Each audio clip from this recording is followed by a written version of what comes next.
भगवान कहता है कि तू जो चाहता है मैं उसको पूरा कर दूंगा, लेकिन पहले तू ये सिलेक्ट कर, तू चाहता क्या। आदमी पूरी जिंदगी सिलेक्ट ही नहीं कर पाता कि उसको पसंद क्या है। दोस्तों, सुबह जब हम भोजन करते हैं तो जो भोजन परोसने वाला होता है हमारे घर में, चाहे वो हमारी माता हो, हमारी बहन हो, हमारी धर्म पत्नी हो, हमारी गुड़िया हो, हैं, मतलब कोई भी हो, वो हम सबसे पहले पूछते हैं कि आज आप नाश्ते में क्या लोगे। तो आप बोलते हैं मेरे लिए पराठे बना दो। बेटे कहते हैं नहीं मैं पोहे खाऊंगा। और सास ससुर कहते हैं नहीं हमारे लिए तो आप ना वो दूध में डाल के चौकस दे देना। है? मतलब हर किसी का अलग अलग सिलेक्शन होता है।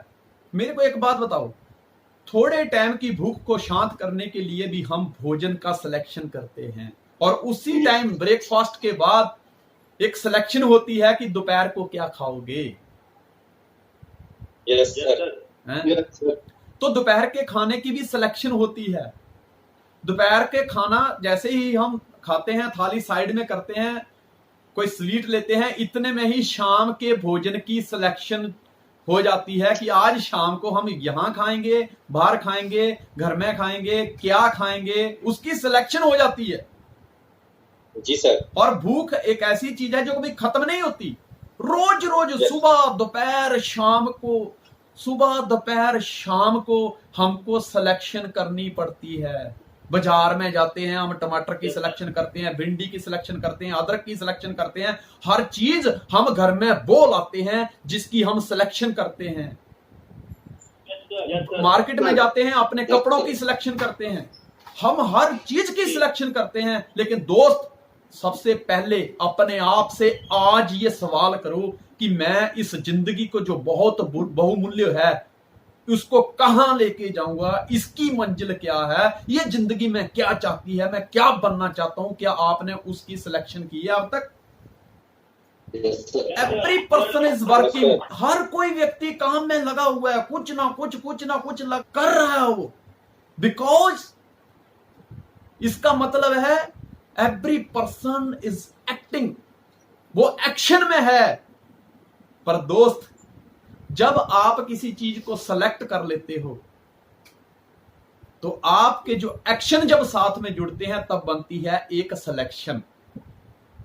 Yes sir. आप जिंदगी में बहानों का चुनाव करते हैं कि मुझसे नहीं होगा, मैं नहीं कर सकता, ये मेरे बस की बात नहीं है, मैं गांव का हूं, मेरे से नहीं होगा, मैं इतना पढ़ा लिखा नहीं हूं। ये सिलेक्शन भी आपकी ही है। लेकिन अगर आप ये सोचते हैं कि मैं करके रहूंगा चाहे जो मर्जी हो जाए, अगर संजय धीमान कामयाब हो सकता है, संजय चौधरी कामयाब हो सकता है, प्रेमराज सांखला कामयाब हो सकता है, अगर अरविंद रघुवंशी पैसे कमा सकता है, अगर वो अपना घर बना सकता है, वो गाड़ी खरीद सकता है, वो भी गांव का है, अगर एक राहुल कुमार बिहार के एक पिछड़े हुए इलाके का रहने वाला व्यक्ति, वो अगर इस सिस्टम में डिसीजन लेके वो कामयाब हो सकता है, वो कैप लगा सकता है, प्रमोद सिंह कैप लगा सकता है, अगर दशरथ पंचाल कामयाब हो सकता है, अगर अनोखी लाल कामयाब हो सकता है, तो मैं भी सिस्टम में कामयाब हो सकता हूं। ये आपके ऊपर निर्भर करता है। बट दोस्त, आपको कामयाब होना है या ना कामयाब होना है, इसकी चॉइस आपकी होगी। ये सिलेक्ट आप ही करोगे। या तो आप बहानों का चुनाव करो, या तो आप जिंदगी में आगे बढ़ने का चुनाव करो। ये चुनाव आपको खुद करना पड़ेगा। आप अपनी लाइफ में क्या सिलेक्ट करते हैं, किस चीज की सिलेक्शन करते हैं, it is total depend on you.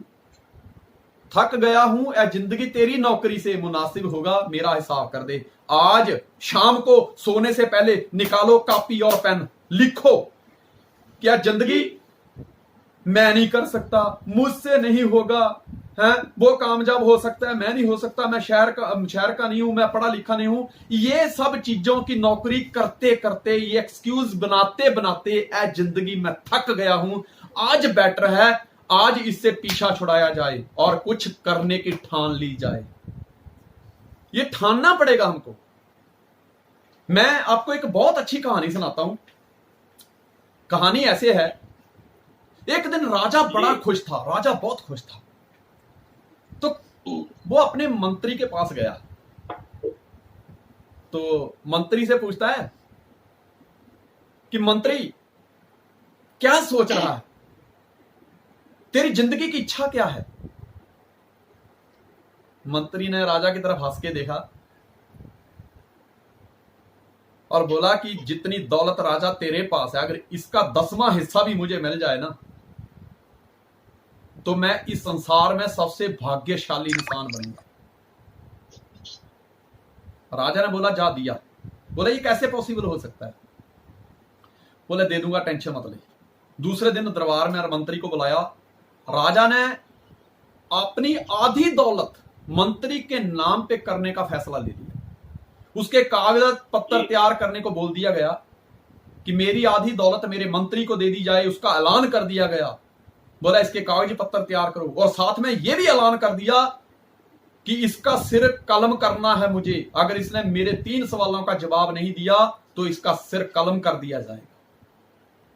अब मंत्री जो है आधी जमीन को पाकर खुश भी बहुत था, लेकिन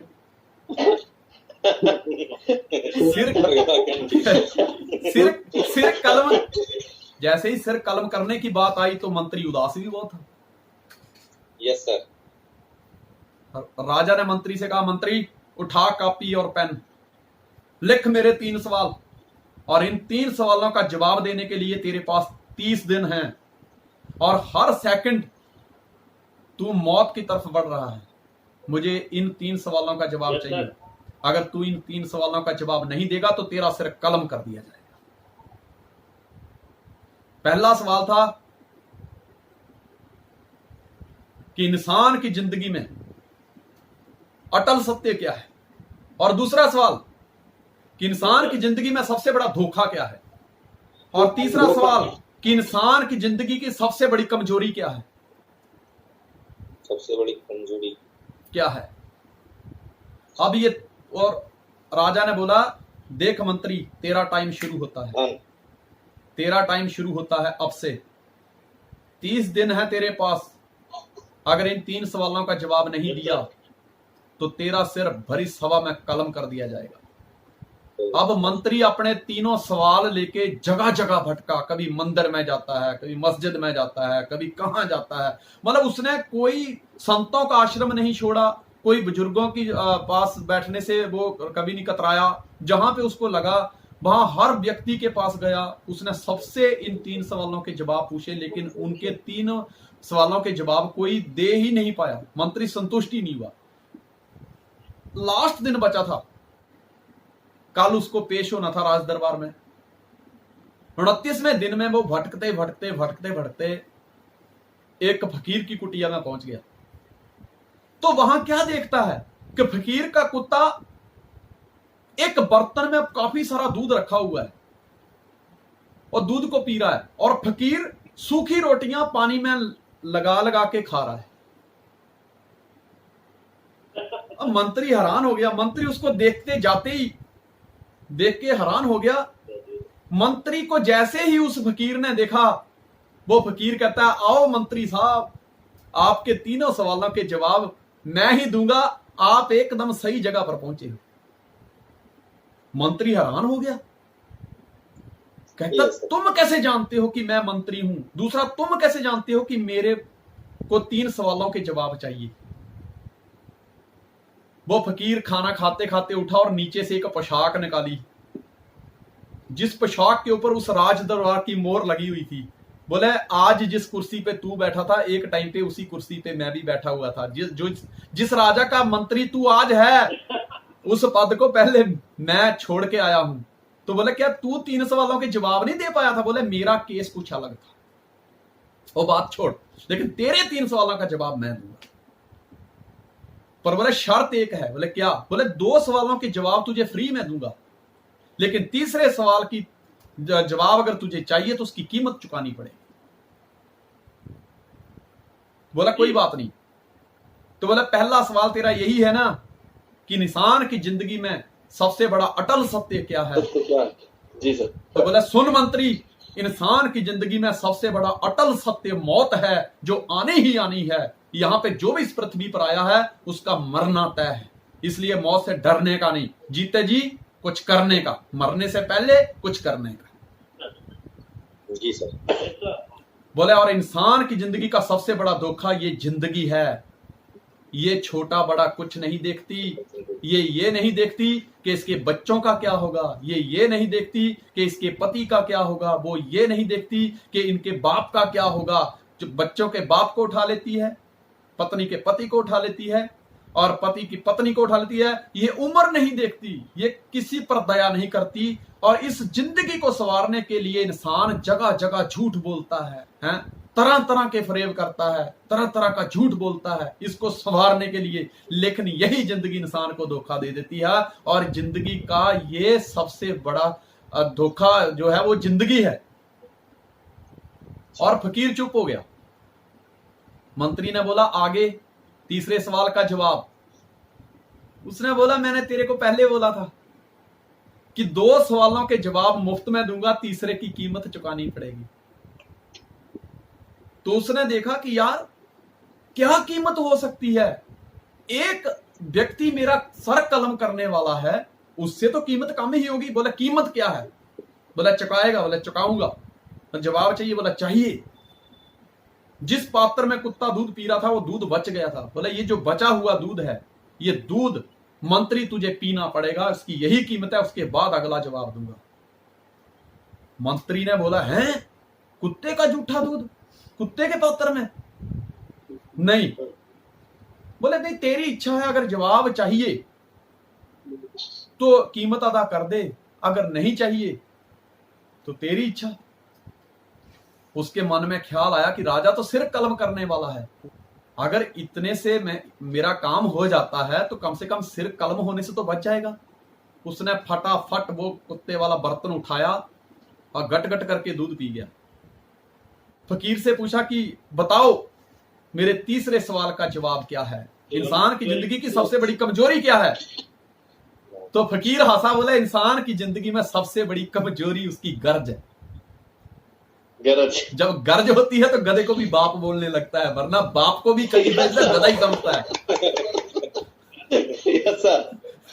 नहीं तो कई बार तो बाप को भी गधा ही समझता है, क्योंकि बाप बेचारा पूरा दिन सुबह से लेकर शाम तक मेहनत करके कमा कमा के लाके देता है, तो वह कहते हैं इसका फर्ज बनता है, हमने थोड़ा बोला था हमको पैदा करो, इसने किया इसका फर्ज है। वे साले तेरा भी तो फर्ज है कोई, कल को तू भी बाप बनेगा किसी का।